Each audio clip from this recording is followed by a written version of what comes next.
cose in proposito. Eccoci qua, rientrati in studio, TV7 Match.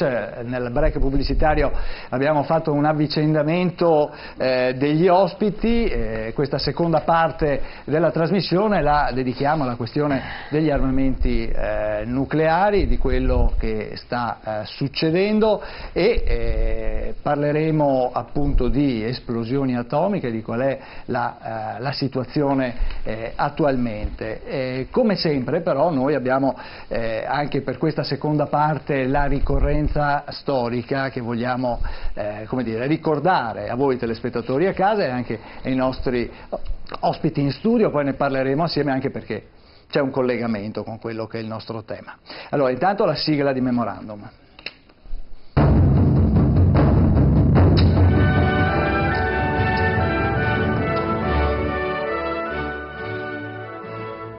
Memorandum, storia e memoria. 22 gennaio 1980. Viene arrestato a Mosca Andrei Sakharov, dissidente del regime sovietico e Nobel per la pace nel 1975.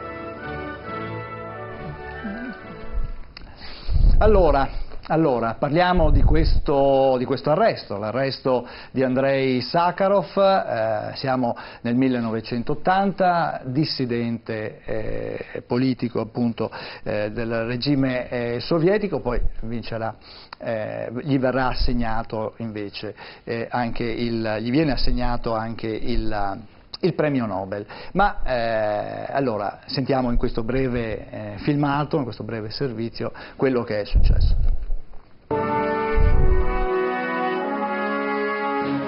22 gennaio 1980. Andrei Sakharov è arrestato a Mosca durante una manifestazione contro l'entrata delle truppe sovietiche in Afghanistan e poi deportato a Gorky. Celebre dissidente, insignito del Nobel per la pace, punto di riferimento della resistenza al regime sovietico, Sakharov verrà liberato dal suo esilio solo nel 1987. Ecco, una brevissima scheda per, come dire, contestualizzare quello che era il momento. Una figura sicuramente che ha, come dire, un pochino segnato quel periodo. Professor Casen, inizio da lei.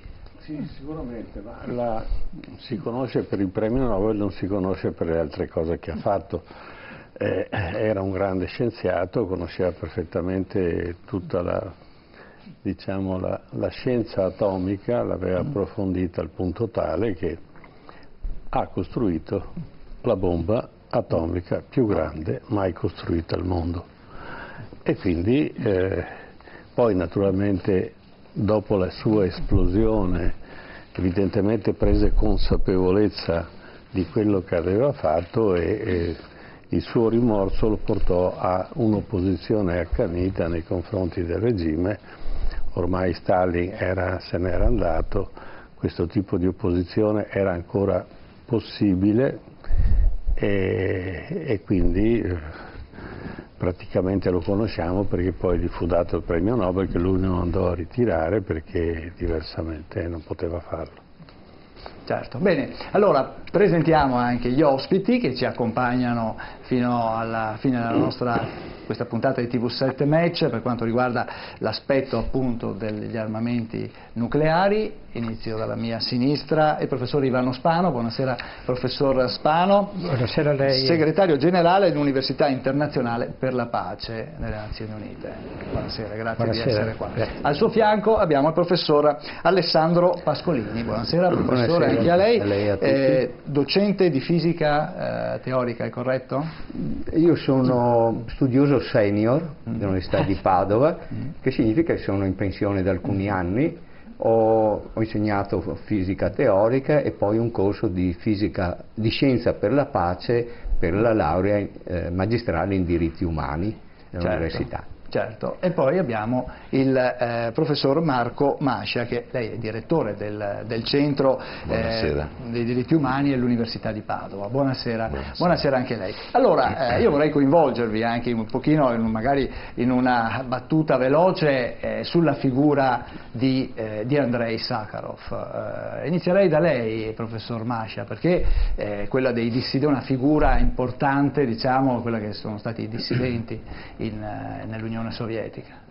Sì, diciamo che uno degli elementi, a mio avviso, essenziale, uno strumento essenziale per i dissidenti non soltanto in Unione Sovietica ma anche negli altri paesi satelliti è stato tutto il processo di Helsinki, Conferenza per la sicurezza e la cooperazione in Europa. Nel 1975 viene adottato l'atto finale di Helsinki. E Helsinki era costituito di 3 cesti, quello economico, la cooperazione economica, la cooperazione militare e la dimensione umana. Ed è all'interno della dimensione umana di questo processo che si sviluppa dal 75 e andrà fino all'89, porterà poi alla caduta del muro di Berlino, che la dissidenza sovietica negli altri paesi si sviluppa e trova sostegno anche nei paesi occidentali. Dopo Sacharov diventa un'icona dei diritti umani, diventa un simbolo, no, della dissidenza e della costruzione anche di un nuovo ordine internazionale di pace. Certo, professor Pascolini.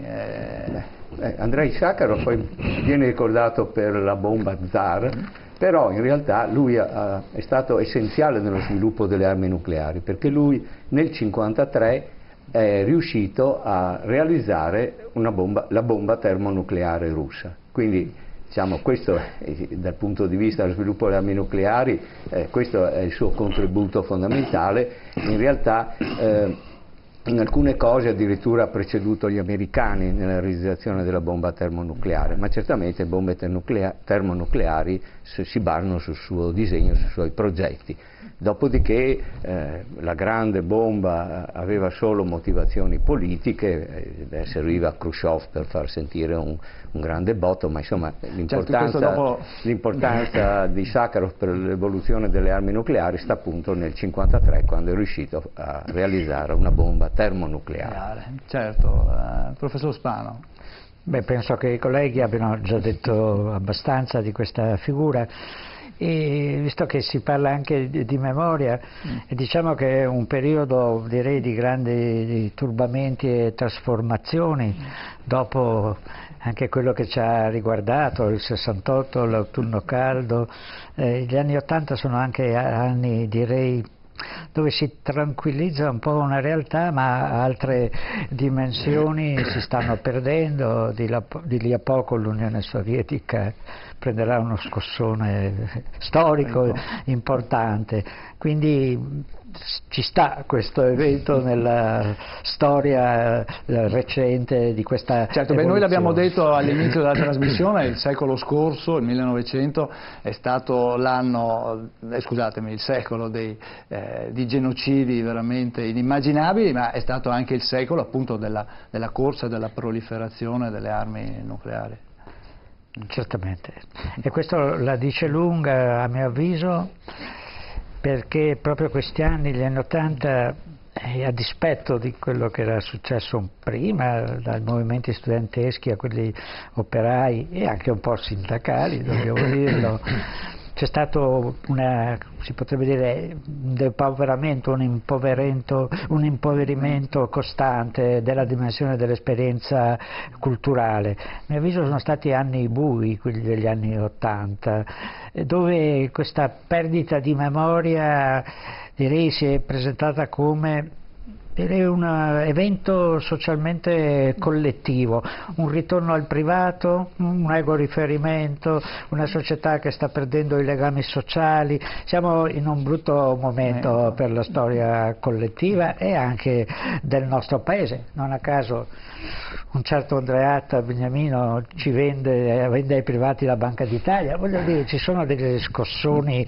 terribili proprio. L'anno 80 perdiamo la sovranità monetaria, che vuol dire tante cose, il neoliberismo a livello internazionale dagli Stati Uniti all'Europa prende piede e si consolida, con tutte le conseguenze che ha portato, che ancora oggi contiamo, e io spero che si possano superare.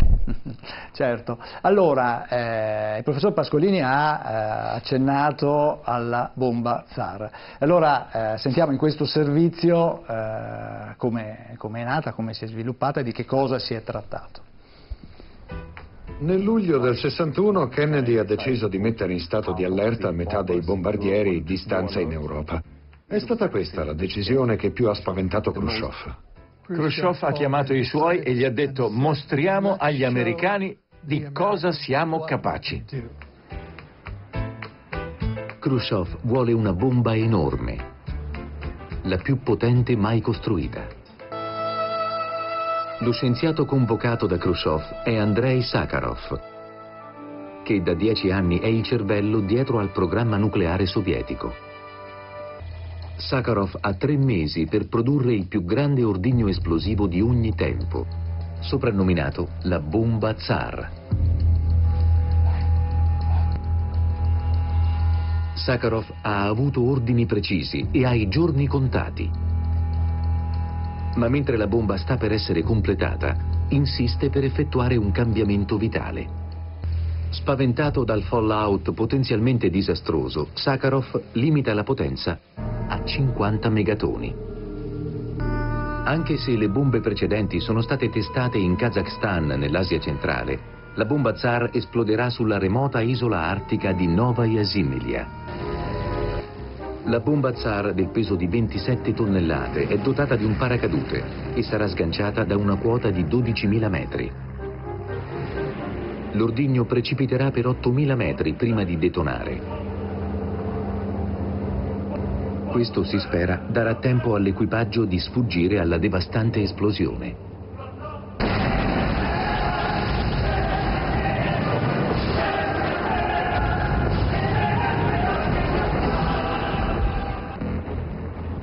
La più potente esplosione artificiale della storia produce un fungo atomico che tocca i 65 km, circa 7 volte l'altezza del monte Everest. Vengono distrutti edifici situati a 110 km di distanza. A 500 km vanno in frantumi le finestre. I tecnici che captano l'onda d'urto si aspettano qualcosa di imponente, ma nulla di questa portata. Per gli analisti le implicazioni sono evidenti. Se la bomba Tsar fosse sganciata su Washington DC e scoppiasse alla quota ottimale di 600 metri, la palla di fuoco iniziale incenerirebbe qualsiasi cosa in un raggio di 5 km. Gli abitanti a 20 km di distanza soffrirebbero ustioni di 3° grado. Gran parte degli edifici a 30 km di distanza sarebbe distrutta. In questo scenario la bomba ucciderebbe all'istante più di 1 milione di persone. Ecco, questi sono, professor Mascia, vedo che...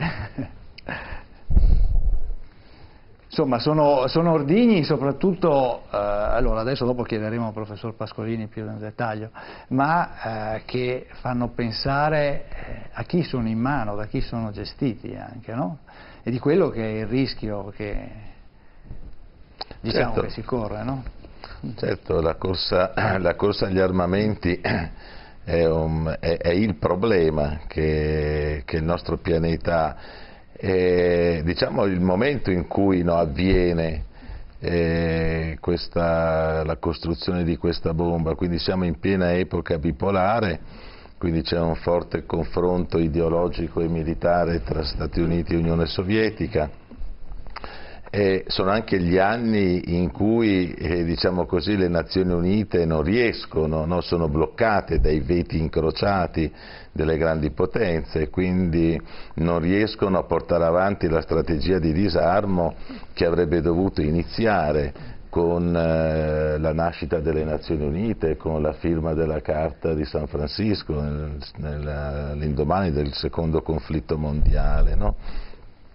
Però va detto, no, che certo il secolo scorso è stato il secolo no, dei genocidi, è stato il secolo della bomba atomica, termonucleare, eccetera, però è stato anche il secolo dell'avvio della internazionalizzazione dei diritti umani. No? La Carta delle Nazioni Unite per la prima volta nella storia dei trattati introduce il principio del rispetto dei diritti umani, insieme ovviamente ai principi veterostatualistici dell'integrità territoriale, della non ingerenza, eccetera. E quel principio però del rispetto dei diritti umani che viene enunciato nella Carta poi viene ripreso nella Dichiarazione Universale del 48 sui diritti umani e poi nei due patti del 66.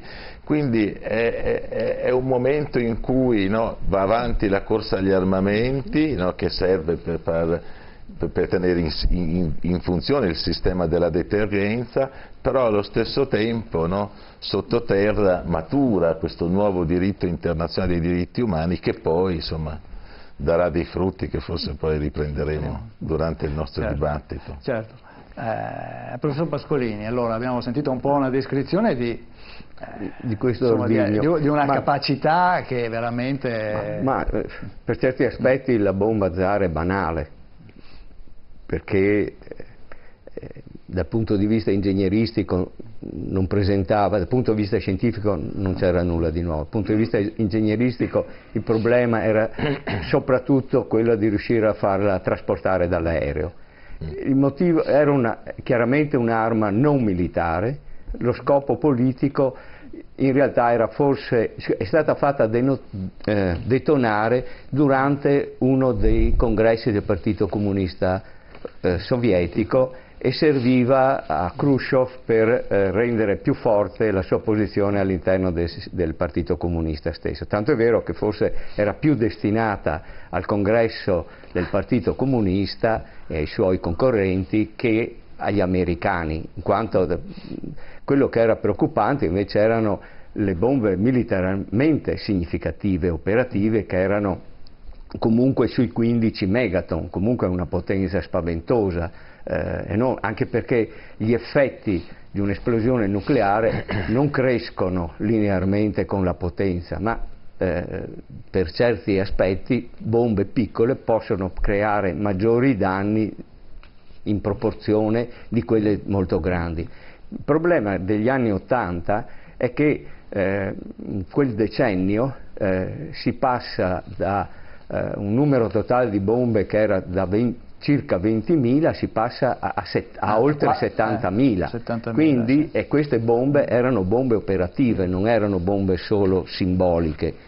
E questo è il grande aumento che c'è stato e diversificazione delle armi nucleari in questo periodo e inoltre la diversificazione dei mezzi di trasporto delle armi e la creazione di quelle che sono state chiamate, quella che viene ancora chiamata triade dei sistemi di offesa, ossia basata su missili lanciati da terra, missili lanciati da sottomarini, missili lanciati da navi, missili lanciati, bombe a caduta libera che cadono dagli aerei. Quindi il problema degli anni 80, a parte che l'esplosione bomba zar è negli anni 60, il problema degli anni 80 è questo enorme aumento delle armi nucleari e di tensione fortissima di guerra fredda che verrà cambiata, verrà il momento di svolta con l'incontro fra Reagan e Gorbaciov e l'azione di Gorbaciov, e da quel punto abbiamo una rapida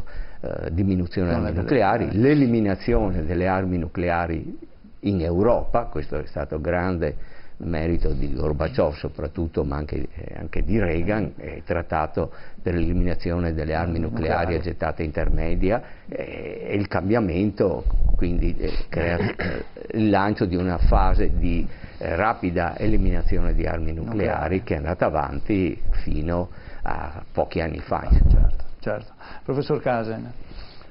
Ma io penso che al di là di questi fatti che sono successi e quindi abbiamo subito queste iniziative ideologico-politiche da ambo le parti, sia da parte degli Stati Uniti che dalla parte dell'Unione Sovietica, quello che salta agli occhi la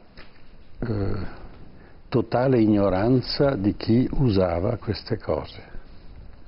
Cioè, noi, diciamo, l'ultimo evento, diciamo, che coinvolge il mondo atomico è quello di Chernobyl, no? Quindi questa centrale nucleare che produceva energia, che improvvisamente scoppia e lancia dei fumi sull'atmosfera, quindi siamo tutti terrorizzati. Se pensiamo alla quantità di bombe atomiche che sono state lanciate facendo degli esperimenti i cui stessi diciamo, autori di questi esperimenti non ne conoscevano l'esito, quando viene fatta esplodere la prima bomba atomica americana per prova, viene inserita dentro una galleria no, è stata fatta, non è stata fatta in galleria, è stata fatta in atmosfera. No, il primo test è stato fatto in galleria e gli scienziati hanno deciso di fare le prove sopra la collina, la montagna, sotto il quale c'era la galleria. Il generale che era diciamo, incaricato alla sicurezza ordinò a questo primo esperimento atomico che fu fatto di allontanarsi almeno di 3 miglia e gli scienziati dicevano che non potevano misurare tutta una serie di eventi, tra cui anche il movimento tellurico, capire l'importanza di questa esplosione e quindi però alla fine dovettero sottostare. Questo primo tentativo di esplosione nucleare fece implodere la montagna, quindi gli stessi scienziati che applicavano questi principi non sapevano quale fosse la fine di questa cosa. D'altro canto mi pare che le prime reazioni a catena della reazione atomica furono fatte in una città degli Stati Uniti, no? E questa situazione era abbastanza drammatica perché gli stessi scienziati non sapevano se innescando la reazione a catena si sarebbe poi potuta fermare o se sarebbe continuata spontaneamente per conto proprio. Questo succedeva a Chicago. Gli stessi scienziati durante le varie prove per innescare il meccanismo di reazione toccavano con i guanti il materiale radioattivo e non si tutelavano più di tanto e poi successivamente evidentemente hanno imparato, ma ne è un esempio di cosa i militari conoscessero della reazione nucleare e dell'esplosione atomica con la bomba che viene fatta esplodere a Bikini, una bomba che coinvolge tutte le navi che sono state messe là apposta perché sono navi residuati bellici, ma anche le navi militari americane, e la pioggia di terra, di sassi che avviene sulla tolda delle navi è oggetto di scherzi da parte dei militari, dei marinai, e se la tirano dietro, no? C'è un bellissimo documentario che purtroppo io non riesco mai a trovarlo, dove uno dei superstiti di questa avventura, perché poi non si dicono le conseguenze di queste esplosioni atomiche, viene ripreso in primo piano e lui racconta questa storia, e questa storia che lui racconta viene inframmezzata da immagini dell'esplosione di Bikini. Poi alla fine l'obiettivo si apre e si vede quest'uomo che è seduto su una sedia senza braccia e senza gambe, che era la conseguenza di questo fatto. Ma ho visto un altro documentario girato invece in Unione Sovietica, dove ci sono i militari che prendono fuoco perché loro stessi non sapevano a che distanza stare e quali sarebbero state le conseguenze.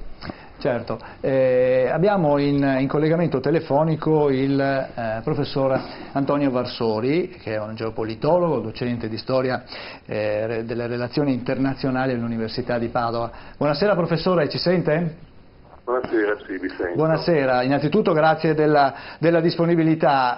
Allora, non so se sta seguendo, se ha visto in televisione, stiamo parlando della questione della proliferazione delle armi nucleari, in particolare negli anni '80, in quell'epoca si sono stoccate le 70.000 testate, forse anche di più. Oggi siamo a 15.000, si stima più o meno, le testate nucleari nel mondo. Ecco, secondo lei il valore, diciamo, strategico che avevano allora le armi nucleari e oggi è lo stesso, è cambiato qualcosa? Ma prima di tutto mi permetta di salutare i colleghi che sono in studio, ovviamente. Mi fa piacere tra l'altro vederli. Allora, la questione io credo vada posta in questi termini. Nel periodo della guerra fredda, ovviamente, le armi nucleari, come è stato ripetuto anche da un collega in precedenza, avevano un valore prevalentemente deterrente, quindi erano armi che esistevano in linea di massima per non essere usate, se non, diciamo, in caso estremo. Quindi l'idea che qualcuno di uno dei due contendenti mirasse a esercitare quello che era il cosiddetto first strike, cioè un primo colpo che avrebbe eliminato qualsiasi possibilità di reazione da parte dell'avversario. Noi sappiamo che agli inizi degli anni *80 probabilmente siamo arrivati a uno dei punti di massima tensione e in una o due occasioni vi è stata effettivamente la possibilità concreta che si giungesse, tra l'altro per un errore di interpretazione, a uno scontro nucleare. Per nostra fortuna sia gli Stati Uniti sia l'Unione Sovietica hanno sempre agito in qualche modo razionalmente, quindi ben sapendo che l'uso dell'arma atomica significa che alla fine di un conflitto non c'è nessun vincitore, ma tutti perdono. Ecco, senta, invece per quanto riguarda i giorni nostri, invece ad esempio quello che abbiamo assistito nei mesi scorsi, questo confronto, scontro con la Corea del Nord, Trump ad esempio, che cosa c'è di reale e qual è il ruolo ad esempio della Cina in tutto questo? Non dimentichiamoci, nel mondo esistono tutta una serie di potenze che sono tuttora, potenze nucleari e non intendono rinunciare al loro armamento nucleare. Alcune di queste potenze usano questo strumento prevalentemente anch'esse, devo dire, per ragioni politiche. Se lei pensa alla Corea del Nord, in fondo l'essere una potenza nucleare consente tutto sommato a un paese relativamente piccolo, relativamente povero, eccetera, di poter sfidare degli altri paesi ben più importanti e quindi di riuscire ad avere una funzione che in caso diverso non riuscirebbero ad esercitare. Altri paesi hanno l'arma atomica perché chi gli sta vicino ce l'ha e altri probabilmente ce l'hanno anche se probabilmente dicono di non averla. Intendiamoci, l'arma atomica resta, se vuole, un simbolo di potenza, di forza. Poi ci possiamo chiedere se tutto questo ovviamente abbia un senso. Ciò non toglie che, devo dire, l'essere una potenza nucleare esercita ancora una certa funzione nelle relazioni internazionali. Provi a pensare a come la Francia ha sempre usato il suo essere una potenza nucleare anche nell'ambito dei rapporti europei e l'ha sempre resa diversa, che ne so, rispetto al suo vicino che è la Germania, per quanto la Germania sia ovviamente più forte sul piano economico. Quindi per il momento ho la sensazione che ben pochi vogliano rinunciare all'arma nucleare, anche se io personalmente ora sarei più preoccupato degli armamenti convenzionali, soprattutto nell'ambito di alcuni paesi, e del fatto che, come diceva anche per esempio il professor Pascolini, alla fine dei conti fare un'arma atomica è abbastanza facile, e anche un'arma atomica piccola ovviamente crea e porta dei disastri immani, quindi non dobbiamo dimenticare un altro dei problemi è la possibilità per gruppi non statali, cioè voglio dire anche per gruppi terroristici, di poter magari un domani avere un ordigno atomico, in qualche modo di poterlo utilizzare. Ecco, senta professor Vassori, un'ultima battuta. È di ieri l'aggiornamento del cosiddetto orologio dell'Apocalisse. È stato avvicinato di 30 secondi alla mezzanotte, siamo a 2 minuti. Mi pare che fosse successo un'altra volta, nel 1953, dice il professor Pascolini. C'è veramente questo rischio? Che significato ha questo orologio?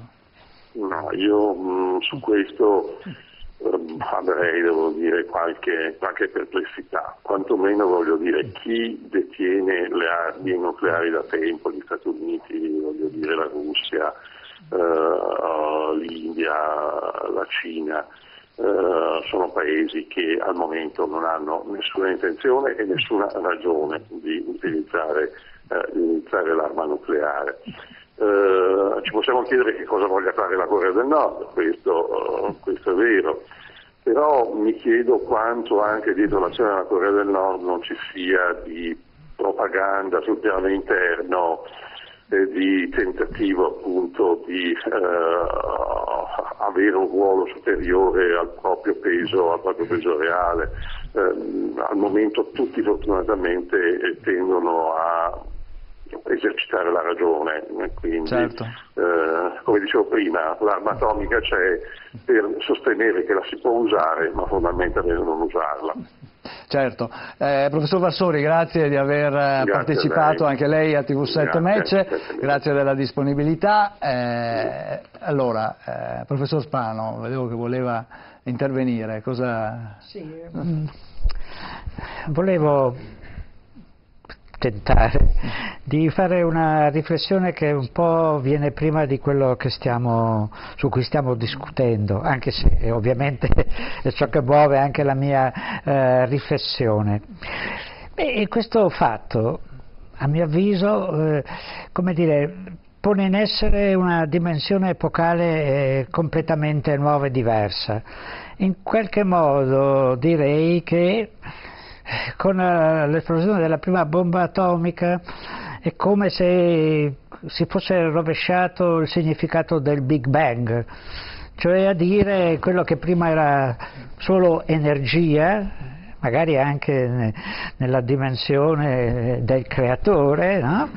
Poi prende forma e sono le forme che noi conosciamo, insomma la bomba atomica è poi, come dire, il ritorno, no? A un'origine ancora di indeterminazione della realtà. Quindi in qualche modo è la negazione anche della dimensione umana. Questo cosa significa dal mio punto di vista? Che l'umanità ha perso di vista se stessa, la sua natura, i suoi obiettivi. Qui non è solo un problema di attacco-difesa, di guerre, poi ne stiamo guerreggiando dalla seconda guerra mondiale, una strage di guerre, no, in atto. L'Italia è impegnata su, se ben ricordo, 33 no? Diciamo, campi di guerra attuali, qui 33, ecco, no? Non 10, 2, 1. Insomma, potrei dire che, citando un lavoro che ho fatto di recente, si chiama La malattia dell'Occidente, che questa che noi chiamiamo modernità, postmodernità, io l'ho definita una finzione della storia, perché se questa modernità ha portato a questo, e non è l'Olocausto, le cose di cui si è parlato nella trasmissione precedente, che ricordiamo, è giusto che ricordiamo, ma qui si perde la memoria di quello che è la dimensione umana, del creato, insomma, viene in qualche modo a sconvolgersi, no, il mondo. E allora, lo dico da laico, anche se non so bene che cosa vuol dire, mi piace un'affermazione di questo vescovo di Roma, di questo Papa, che a mio avviso ha capito molte cose, ma non parlo di rivelazione, parlo di un uomo che si approccia alla realtà e, come dire, la considera in una maniera, io direi sincera. Ecco. E lui ha detto: questa non è tanto un'epoca di grandi cambiamenti quanto un cambiamento d'epoca. O capiamo questo passaggio, a mio avviso, altrimenti la perdita di memoria non è solo quella delle stragi, eccetera, degli ebrei, ma è proprio la perdita di memoria della nostra realtà. Concludo dicendo: è ora di finirla, di pensare a una cultura, che questa è la cultura, che può sostituirsi alla natura. La cultura deve essere una protesi della natura, dove la natura non arriva, l'uomo può. È come dire che il martello è l'estensione del mio braccio, non è ciò che sostituisce il mio braccio. E allora su queste cose dobbiamo fare i conti oggi, altrimenti facciamo storia, ed è giusto farla. Saluto il collega di prima che ci lega anche una considerazione reciproca, ma con tutti i colleghi presenti. Ecco, non volevo dire che non c'è la storia, ma la perdita di memoria. Russell Jacoby ha scritto un libro che si chiama proprio L'amnesia sociale per le edizioni di Comunità. Quando c'erano 35 anni fa si parlava di perdita di memoria e non c'entrava l'olocausto, eccetera. Certo. Professor Pascolini, allora ritornerei, se lo permetta, a parlare delle armi nucleari. Sì, certo. Bisogna dire che in realtà per i militari le armi nucleari sono state sia uno strumento di dissuasione, quindi mantenere, usarle solo per reazione, per impedire scopo strategico, diciamo. Però i militari sono sempre stati interessati al loro uso in battaglia. Anche durante la guerra in Corea, Carter insisteva per l'uso di armi nucleari contro la Corea del Nord e la Cina. Stiamo parlando degli anni 50 ed è questo il motivo per cui è stato silurato. Però se guardiamo quelli che erano i programmi negli anni 50, quando più o meno gli americani pensavano di avere il monopolio, c'erano dei programmi di attacco.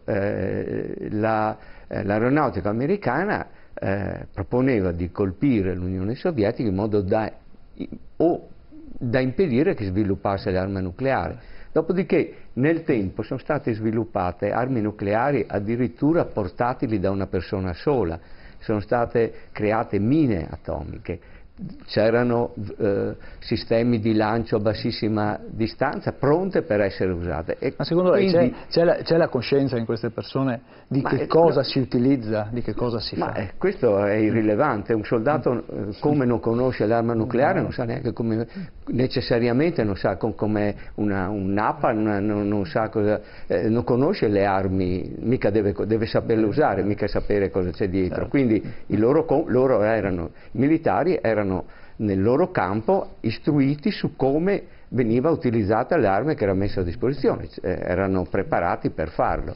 E quello che sta succedendo in questi ultimi anni è un ritorno fortissimo a armi nucleari nell'idea di usarle.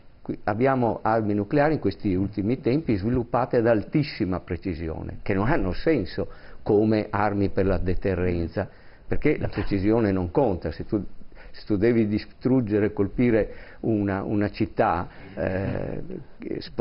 sbagli di 10 metri, 20 metri non è significativo, ma se tu vuoi distruggere un silos dove c'è un'arma nucleare, tu hai bisogno di un'altissima precisione, ed è questo che in questi ultimi sviluppi vengono sviluppate armi che sono in grado di venire utilizzate.